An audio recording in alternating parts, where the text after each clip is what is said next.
नमस्कार। आप सुन रहे हैं श्री भगवती चरण वर्मा जी की अमर कृति चित्रलेखा। योगी का सारा शरीर चल रहा था। साकार को अपनाने का प्रयोग कर रहा हूं नर्तकी। इस साकार की भावना को तुमने मेरे हृदय में जागृत किया है, इसलिए तुम्हें मेरे इस प्रयोग में साथ देना पड़ेगा। नहीं, लक्ष्य बनाना पड़ेगा, समझी?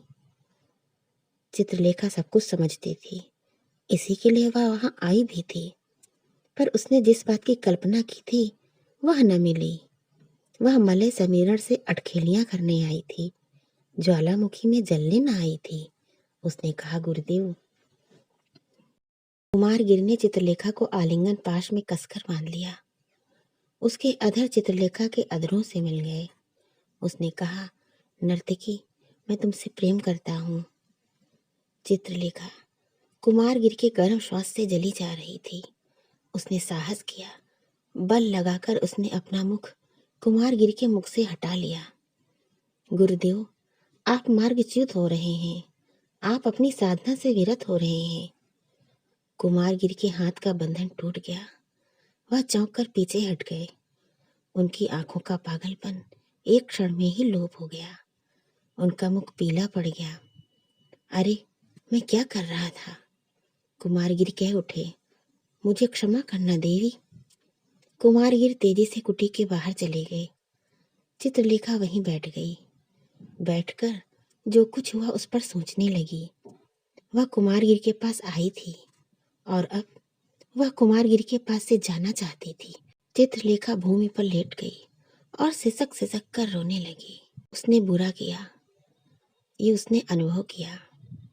वह स्वयं गिरी और उसने दूसरे को गिराया। इन्हीं बातों को सोचते सोचते वो सो गई।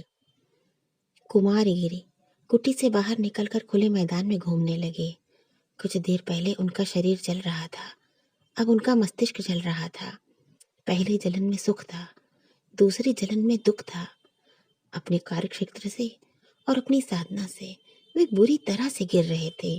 अपनी निर्मलता पर विजय पाना उनका कर्तव्य था। सामने गहरा अंधकार था, पीछे पाटिलपुत्र के दीपक टिमटिमा रहे थे। कुमारगिरि के पैर उस अंधकार की ओर उठ गए। नहीं, मेरे लिए अपने को रोकना असंभव है, गिरना अनिवार्य है, अपने को बचाना ही होगा, वे कह उठे।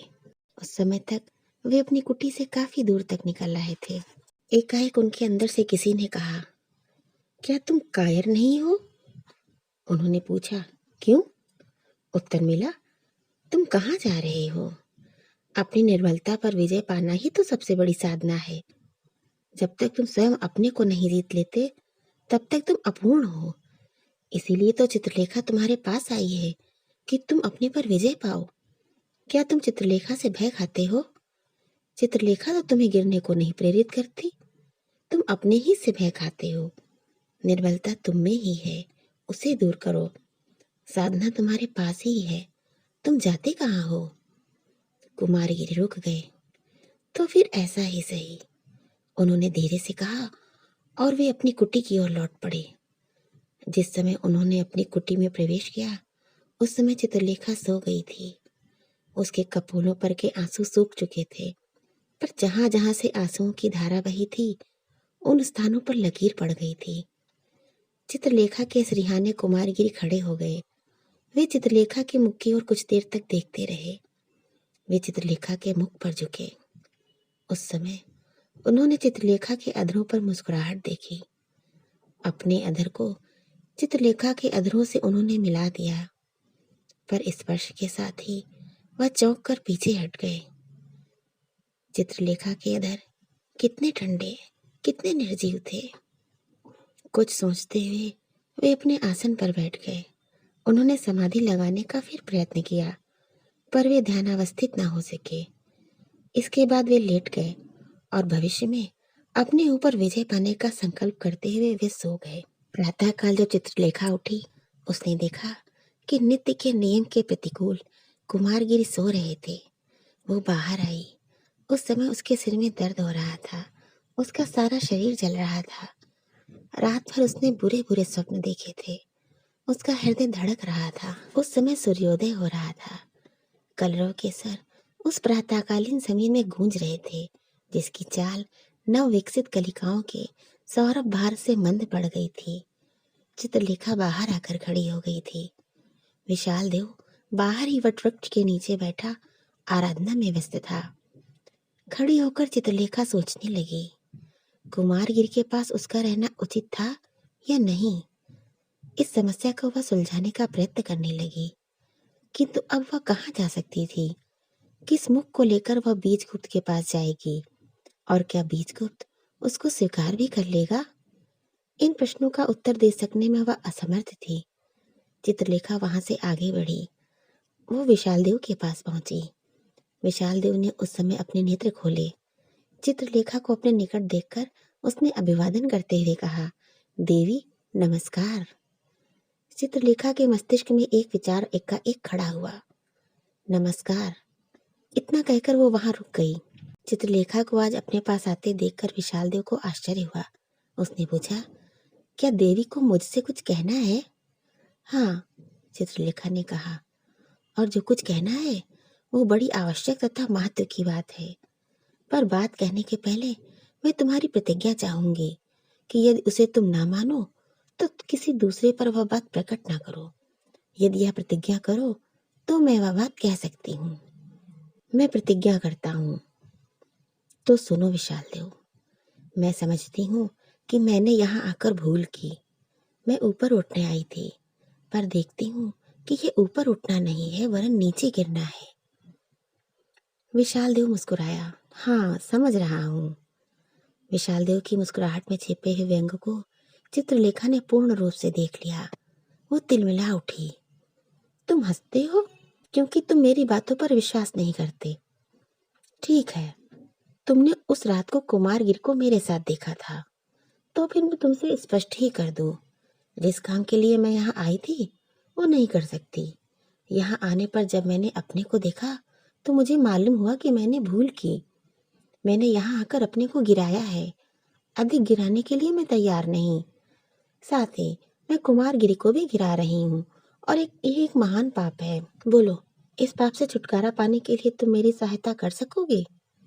इस काम के लिए मैं प्रस्तुत हूँ, विशाल देव ने कहा। रेखा ने कहा, विशाल देव, तुम आर्य बीजगुप्त का भवन जानते हो? हाँ, जानता हूँ।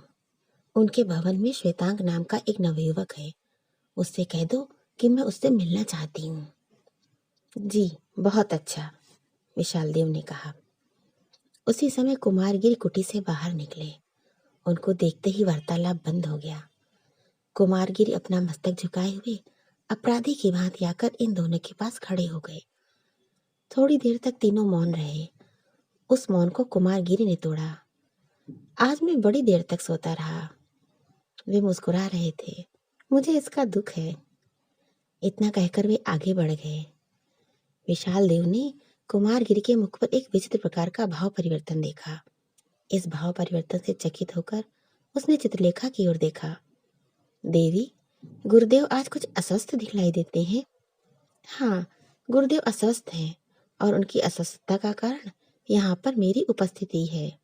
विशाल देव, तुम्हें मेरी सहायता करनी होगी, मेरे लिए नहीं, अपने गुरुदेव के लिए। मैं करूँगा। आज ही मैं आर्य बीजगुप्त के स्थान पर जाऊंगा। कुमारगिर कुटी से दूर चले गए। वे दिन भर कुटी नहीं लौटे। विशाल देव ने संध्या के समय पाटिलपुत्र से लौटकर चित्रलेखा से कहा, देवी, आर्य बीजगुप्त तीर्थ यात्रा के लिए काशी गए हुए हैं। चित्रलेखा इस सूचना से श्रीहत हो गई। विशाल देव की ओर उसने देखकर कहा, विशाल देव, अब क्या उपाय है? देवी, मेरी समझ में कुछ नहीं आ रहा। तुम्हारी समझ में कुछ नहीं आ रहा है और मेरी समझ में भी कुछ नहीं आ रहा है। ये विधि की विडंबना है। चित्रलेखा रुक गई। थोड़ी देर तक वह मौन खड़ी रही। उसके नेत्र उस समय एक अज्ञात शून्य में कुछ ढूंढ रहे थे। विधि की विडंबना ही है। शायद अपने पापों का फल भी हो। एक आधार था, उसको छोड़ दिया। बीजगुप्त को मैंने त्यागा है। क्यों? नहीं, कुछ नहीं। मैं यहाँ ज्ञान पाने के लिए आई हूँ। क्या यही ज्ञान है? भगवान मुझे ज्ञान दे रहा है। फिर यह सब क्यों? विशाल देव, तुम कुछ नहीं कर सकते। गुरुदेव कुछ नहीं कर सकते, मैं कुछ नहीं कर सकती, और शायद भगवान भी कुछ नहीं कर सकते। जो होना है वो हो रहा है और होगा। चित्रलेखा के नेत्र पागल की भांति चमक उठे। उसका प्रशांत मुखमंडल विकृत हो उठा।